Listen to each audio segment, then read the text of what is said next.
They pushed her.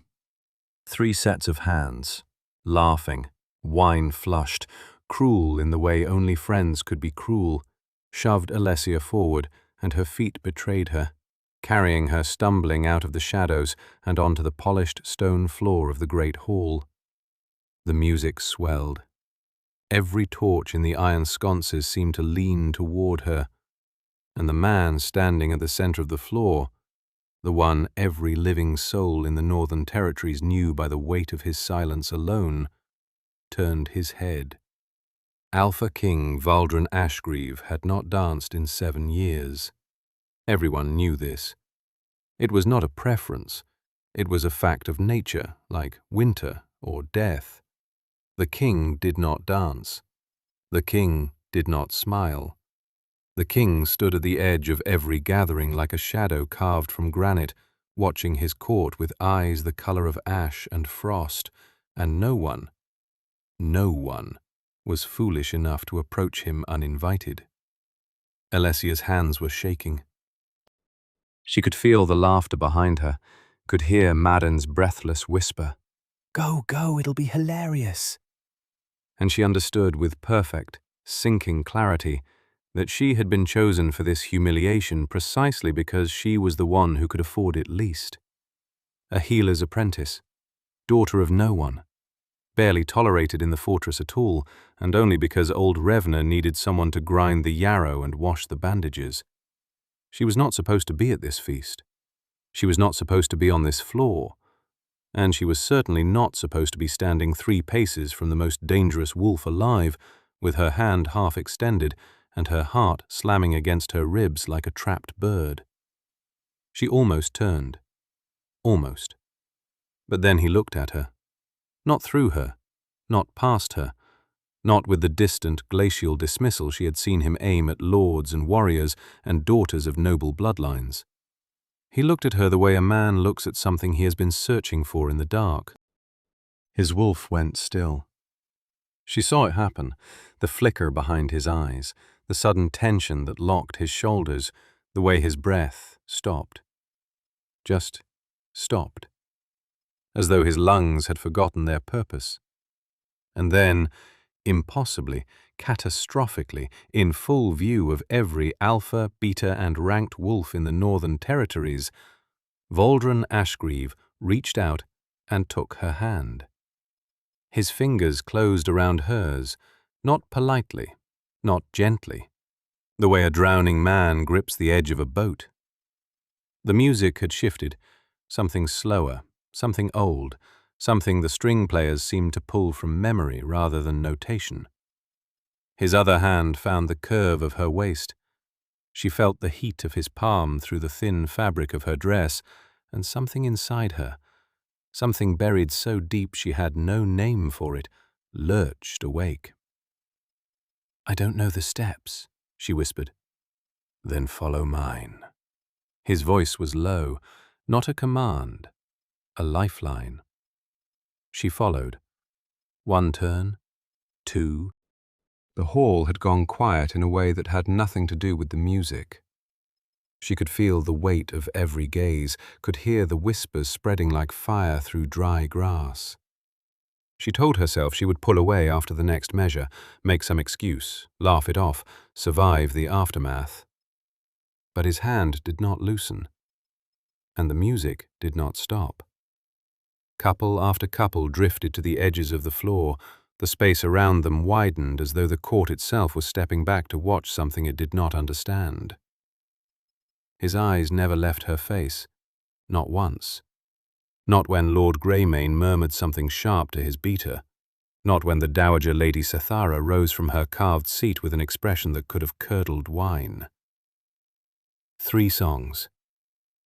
The musicians played 3 songs without pause, as though they too understood that stopping the music would mean stopping whatever fragile, impossible thing was happening on that floor. The final note trembled in the air, died. Silence. His hand was still on her waist. His fingers were still laced through hers, and his eyes, those frost-colored, impossible eyes, were burning. "Tell me your name," he said. She swallowed. Alessia. Who brought you here tonight, Alessia? I came with the healer's household. I prepare medicines. Something flickered across his face. Pain, or something near it. A healer, he said, as though the word meant something different to him than it did to her. An apprentice, barely. And do you know what just happened? She shook her head. He released her waist, but he did not release her hand. His thumb traced a slow line across her knuckles, and the touch sent a tremor through her that had nothing to do with cold. Neither do I, he said quietly, and that terrifies me. The court erupted, not into applause, into chaos. Whispers became arguments, arguments became demands. Lady Sethera's voice cut through the noise like a blade. This is an insult to every bloodline in the Northern Territories. And within the hour, the great hall had divided into factions. Those who had seen what they'd seen and understood its meaning, and those who refused to.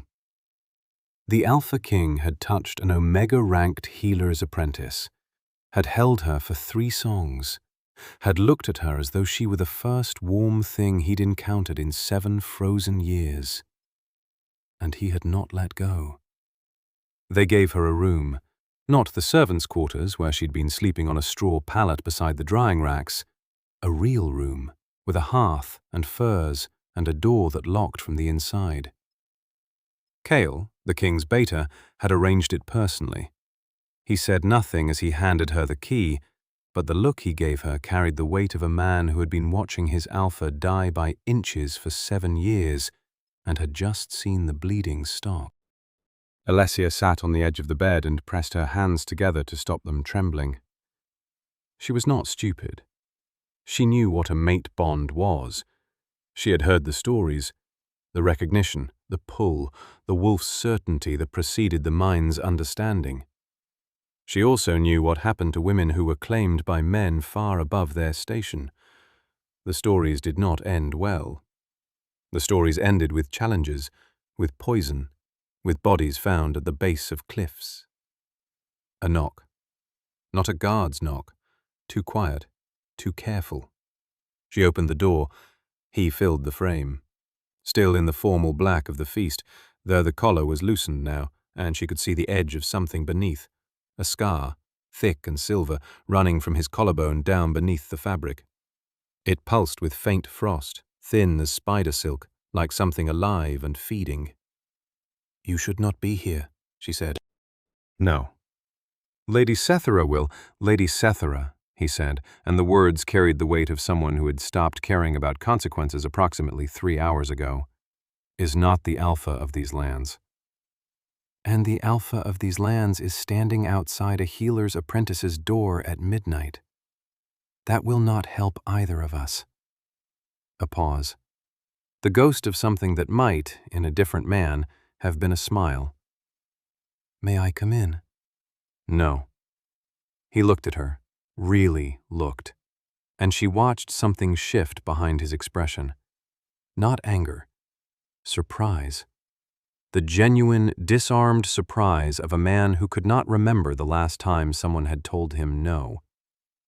"You're not afraid of me," he said. "I'm terrified of you. But I've learned that showing fear doesn't make the danger smaller. It just makes you a more appealing target." The silence that followed was thick enough to breathe. "Who taught you that?" he asked, and his voice had dropped to something raw, something scraped clean of title and authority. "Everyone I've ever known."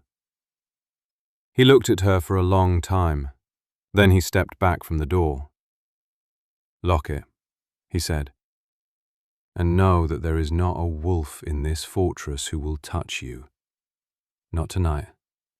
Not ever. I will tear this castle stone from stone before I allow it." He left. She locked the door. And then she pressed her back against the wood and slid to the floor, because her legs would no longer hold her. The frost appeared the next morning, Not outside. The autumn was mild, the forests still gold and rust. The frost crept across the walls of the king's chambers, across his skin. She saw it when old Revna sent her to deliver a tincture for his sleeplessness, the way his hands trembled, the way his breath came in clouds, even though the hearth was roaring, the way the ink on his maps had frozen mid-word. "How long has this been happening?" she asked, setting the bottle on his desk with steady hands. He did not look up. "Leave it." "How long?" A muscle in his jaw tightened. He turned a page with fingers that crackled faintly, frost fracturing along the knuckles. 7 years. The number landed like a stone in still water. 7 years since the last lunar. 7 years since the curse. "Your wolf is freezing," she said. It was not a question. She could see it, the pallor beneath his skin, the frost that gathered in the creases of his knuckles, the way he held himself perfectly, brutally still, as though movement might shatter something inside him that could never be reassembled. "You overstep, apprentice." "I am a healer. Overstepping is the only step that matters when someone is dying." He looked at her then. The frost on his lashes caught the firelight and fractured it into small, cold stars. "My wolf has been dying since the night Vadi cursed me and walked into the northern wilds," he said, as though the words had been stored so long they had calcified, and speaking them aloud was a kind of excavation. "She was not my true mate. She was a political match, arranged by my father before his death. When she discovered this, she went to the bone witches. She paid with her own life. And the price she set for mine was simple." He paused. The frost on his knuckles thickened, spread to his wrists. "I would freeze from the inside. Slowly. My wolf first, then my body. By the 10th year there would be nothing left. No warmth, no feeling, no heartbeat. Just a throne with a corpse sitting on it, ruling a kingdom that could not tell the difference." Alessia stared at him. "And you told no one?" "I told my beta. Kale knows.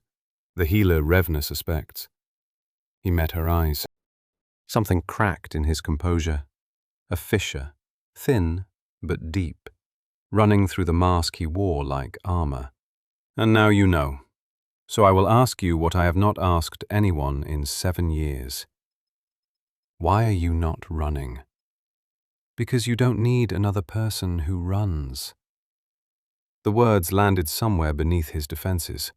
She saw it, the way his expression flickered, the way his frozen hands stilled on the map, the way something behind his ribs, not pain, not quite, but the ghost of a sensation he had forgotten the name for, made him draw a sharp breath.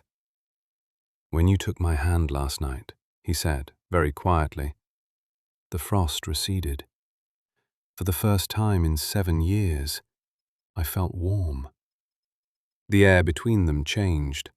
She felt it, a shift in pressure, like the moment before a thunderstorm when the sky turns copper and the wind dies. "That's why you wouldn't let go," she whispered. "That is why I will never let go. Whether you permit it or not, Alessia, my wolf has chosen, and I am running out of time." Lady Cethera struck first. She waited 3 days, long enough for the court to simmer, long enough for whispers to curdle into suspicion, long enough for Alessia to begin learning the corridors and earning cautious nods from the kitchen staff and the younger guards. Then, during the morning assembly, with every ranked wolf present and the great hall packed to the gallery rails, she rose and invoked the right of inquiry. "This woman," Cethera said, her voice carrying the practiced precision of someone who had been dismantling rivals since before Alessia was born, "has no bloodline, no rank, no pack affiliation of record. She was not presented at any choosing. She was not vetted by the Council of Elders. And yet she occupies quarters in the royal wing and commands the king's attention as though she were, forgive me, a person of consequence. Alessia stood in the center of the hall. She did not look at Voldrin on his throne. She did not need to. She could feel his wolf, feel the rage vibrating through the bond like a wire about to snap. "I am a healer's apprentice," she said. "I do not command the kings anything." And yet, Sathara smiled, stepping closer, the torchlight carving her features into something predatory. "You wear a gown provided by his household. You eat at a table set by his steward. You walk halls that women of 10 generations' noble blood were denied. What, precisely, is it about you that merits such extraordinary generosity? What skills does a yarrow-grinder possess that the court does not?" Laughter. Scattered. Careful, but laughter. Alessia felt it land. She had been laughed at before, in the village, in the healer's cottage, by the very girls who'd pushed her onto the dance floor 3 nights ago. She knew how to wear it, how to let it slide across her skin like rain on stone. "I possess no skills that merit your concern, Lady Sethra, but I notice you've spent 3 days investigating a yarrow-grinder's background. What, precisely, is it about me that frightens you?" The silence that followed was surgical. Sethra's eyes narrowed to slits. Her wolf pressed against the surface. Alessia could see it, the faint luminescence behind the older woman's pupils, the way her posture shifted from courtly to something more fundamental and dangerous. "You will regret that, girl. Deeply." If you're enjoying this story and want more like it, take a moment to hit that like button. It tells me exactly what kind of tales to bring you next. 2 nights later, Alessia woke to the sound of someone in her chamber. Not Valdrin, not a guard. A woman she did not recognize. Slender, hooded, moving with the deliberate precision of someone who had been given very specific instructions. The woman's hand was reaching for the water pitcher beside Alessia's bed. "Don't." Cale's voice, low and lethal, came from the shadows behind the door. The hooded woman froze. In Cale's hand was a small glass vial, its contents already tested, already identified. He held it up so the moonlight from the narrow window caught the oily residue. "Night's bane," he said, calmly. "Enough to stop a wolf's heart in minutes. Odorless, once dissolved in water." His eyes found the woman's. "Tell me, did Lady Sethra instruct you to watch her die, or simply to confirm it afterward?" The woman bolted. Cale let her go. He already knew where she would run, and 2 of his most trusted guards were waiting at the corridor's end. He had suspected Sethra from the moment of the inquiry, and had posted a rotation outside Alessia's chamber without telling the king, because telling the king would have resulted in Sethra's immediate death, and Cale was a man who preferred evidence to spectacle.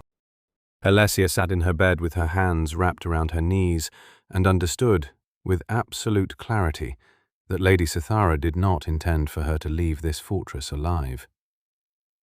She went to Voldrin, not to his throne room, not to his study, to the battlements, where he stood in the pre-dawn darkness, staring out at the frozen tree line with frost crawling up the stone beneath his bare feet, unable to sleep because the cold no longer permitted it. "She tried to poison me," Alessia said. His hands gripped the parapet. Ice spread from his fingers, racing across the stone in jagged veins. His eyes, when he turned, were not grey. They were white, fully white, the wolf surging to the surface, and his voice, when it came, was not entirely human. "I will end her." "No. She tried to kill you. And if you destroy her now, before the court, before witnesses, before proof is laid bare in daylight, you become the tyrant they already whisper about. You become the cursed king who slaughtered a noble lady over a servant girl." Alessia's voice was steady, her hands were not. "We do this properly, or we do not do it at all." He stared at her. The white in his eyes flickered, receded. The frost on the parapet slowed its advance. "You should be afraid," he said. "You should be furious. You should be demanding I send you back to the village where it is safe." "There is no safe. There never was. The only difference between here and the village is that here someone actually cares whether I survive the night." Something broke in him. She saw it. Not a collapse, not weakness, but the kind of breaking that happens when a wall has been held up too long and the arms holding it finally admit they are tired. He reached for her. His hand, half frozen, trembling, cupped the side of her face. His thumb traced her cheekbone. The frost on his fingers stung, but she did not flinch. She leaned into it, into him, into the impossible weight of a king who could tear apart armies but could not stop the ice consuming his own heart. "You are the most infuriating woman I have ever met," he breathed. His forehead dropped to hers. She could feel the cold radiating from his skin, could hear the low rumble in his chest that was not quite human. The space between them was nothing. The tension was everything. "Good," she whispered. "Infuriating women are very difficult to kill." The sound he made was not quite a laugh, but it was close. Closer than anything she had heard from him in the days she'd known him. And then the curse struck. Not gradually, not the slow creep of frost across knuckles and window panes. This time, it detonated. A wave of cold so absolute that it drove Alessia backward and turned Vaudrin's breath to crystals in the air. Ice erupted across his chest, spreading from the scar beneath his collarbone, racing outward like cracks in shattered glass. His wolf surged.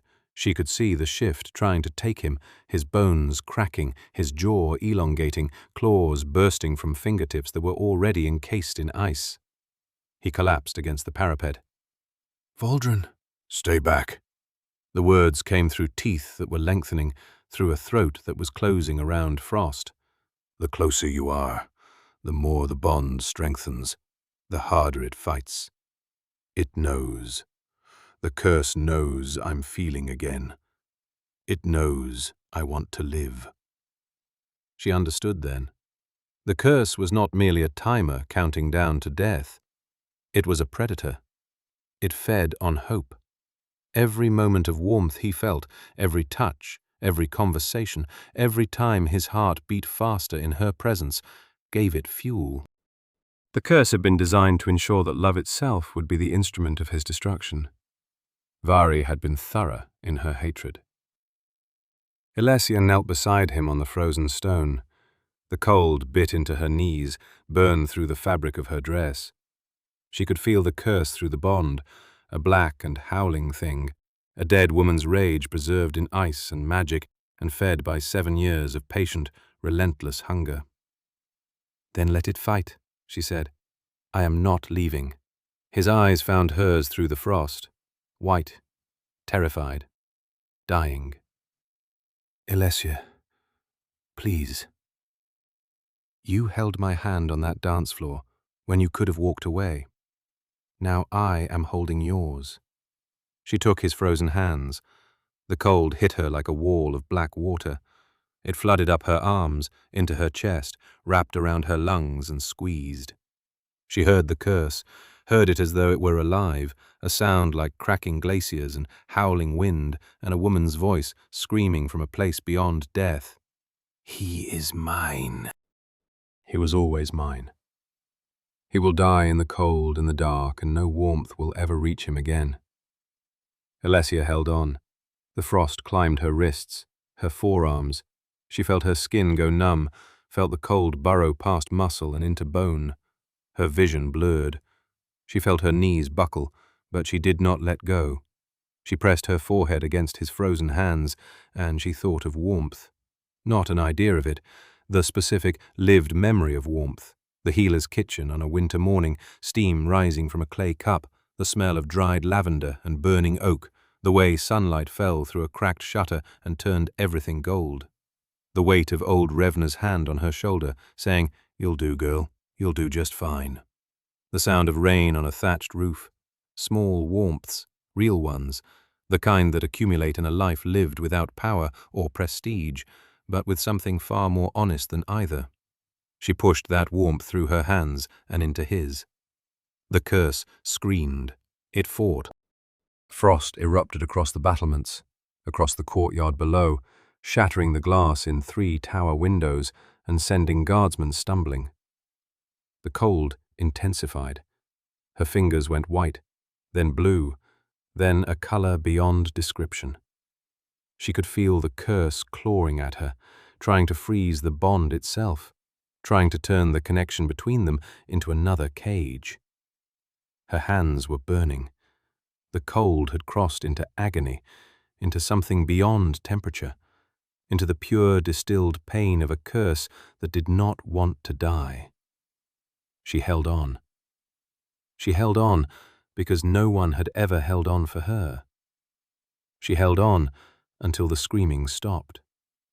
She held on until the frost cracked, not reformed, but cracked, fractured, fell from his skin in shards that melted before they touched the ground. She held on until she felt his fingers, warm, impossibly warm, close around hers and squeeze. And then she heard it, a heartbeat. Not hers, his. Steady and strong and alive, alive, alive in a way it had not been for 7 years. She felt it through their joined hands, felt it sink with her own, felt the mate bond snap fully into place with a force that drove the air from her lungs and brought tears to her eyes and made the wolf inside her, the one she hadn't known existed, the one that had been sleeping her entire life waiting for this moment, raise its head and howl.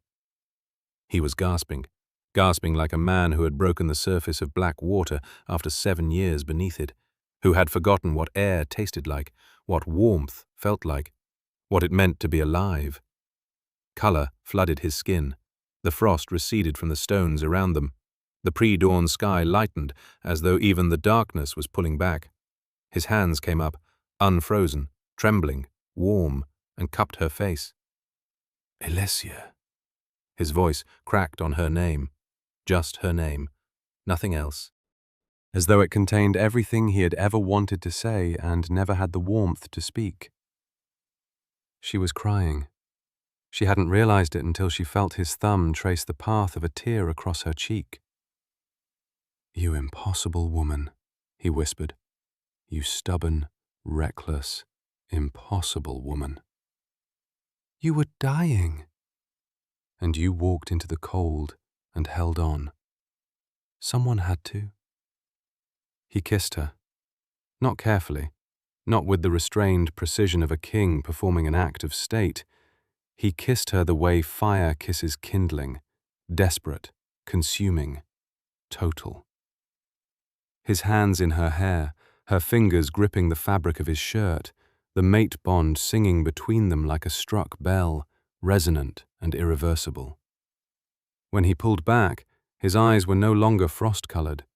They were the warm grey of hearthstones, of smoke rising from a chimney on a winter evening, of a man who had finally, after 7 years in the dark, come home. The court assembled at dawn, not by invitation, by compulsion. The surge of power when the curse shattered had been felt by every wolf in the territory, a tremor running through the bond that linked alpha to pack. And every wolf knew something fundamental had changed. Valdren stood on the dais. Beside him, not behind, not below, stood Alessia, still barefoot, frost burns fading from her hands, a wolf behind her eyes that had not been there the day before. Sathara was there. She drew breath to speak. "Lady Sathara," Valdren said, and his voice carried the full, restored weight of an alpha whose wolf was whole at last. "You invoked the right of inquiry regarding the woman beside me. You questioned her bloodline, her rank, her right to stand in these halls. Kale stepped forward. He placed 2 items on the oak table before the assembly: a glass vial containing the oily residue of nightsbane, and a folded cloak embroidered with the Sathara household crest, taken from the poisoner's back by his guards 2 nights prior. The color drained from Sethara's face. "She has no noble bloodline," Valdrin continued. "She has no rank. She was a yarrow-grinder's apprentice who came to this fortress with nothing but steady hands and more courage than every ranked wolf in this room combined." He turned to Sethara. "You tried to poison her. In my house. Under my protection. You sent a woman in the night with enough nightsbane to stop a wolf's heart. And you did it because a healer's apprentice frightened you more than any army ever has." "She is not worthy," Sethara began. "She broke a curse that was killing me. She did it by holding my hands while the cold tried to stop her heart. She did it with no magic, no bloodline, no weapon but the decision to stay when everything in this world told her to run." He looked at Sethara with eyes that no longer held frost. "What have you ever done, Lady Sethara, that compares?" Silence. "You are stripped of title and lands. You will leave this territory by nightfall, and you will carry with you the knowledge that the yarrow-grinder you tried to destroy is the reason this kingdom still has a king." Sethara stood. She walked out of the great hall with her chin high and her hands trembling, and the doors closed behind her with a sound like a period at the end of a very long sentence. Valdrin turned to Alessia. In front of the entire court, every wolf who had sneered and whispered and laughed, he took her frost-scarred hand and pressed it to his chest, over the place where the scar had been. The scar was gone. In its place, warmth. "This is my mate," he said. "This is your Luna, and she is the bravest soul I have ever known." He kissed her hand. The court bowed, not because they were commanded, because they understood. 3 months later, the gardens bloomed. Not the cultivated gardens of the inner courtyard, those had always been maintained. The wild gardens. The ones beyond the eastern wall that had been frozen solid for 7 years, where nothing grew and the soil cracked like old bone. Green shoots pushed through the thawed earth. Wildflowers, stubborn, improbable, vivid, opened their faces to the morning sun. Alessia stood at the window of the Luna's chambers, her chambers now, though she still caught herself reaching for the servants' door, and watched a gardener kneel beside a rosebush that had been dead wood for the better part of a decade. It was budding. Behind her, Valdrin's arms circled her waist. His chin rested on her shoulder. His skin was warm, always warm now, unfailingly, wonderfully warm. And the sound of his breathing was the steadiest thing she knew.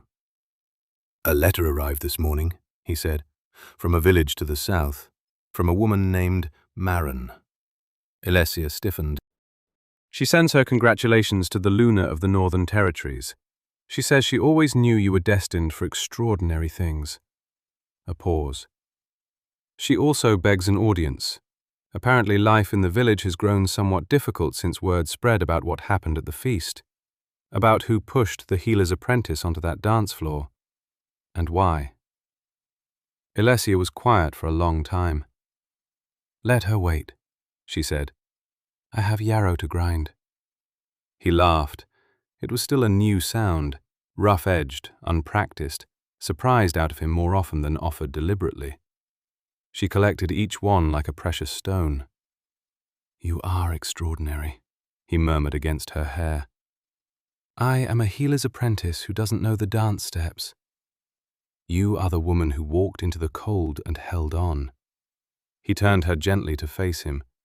"And I will spend every year I have left grateful that you did." She pressed her palm flat against his chest. Beneath her fingers, his heart beat. Steady, strong, warm. No frost, no ice, no curse. Just a man, finally alive, holding the woman who had saved him. She smiled. Outside in the wild garden, the rose bush bloomed. So, where are you listening from tonight? I would love to know. Drop it in the comments along with your thoughts on this story. Did any moment make you catch your breath? And if this one hit you the way it hit me, make sure you are subscribed so you never miss the next tale. I will see you in the next one.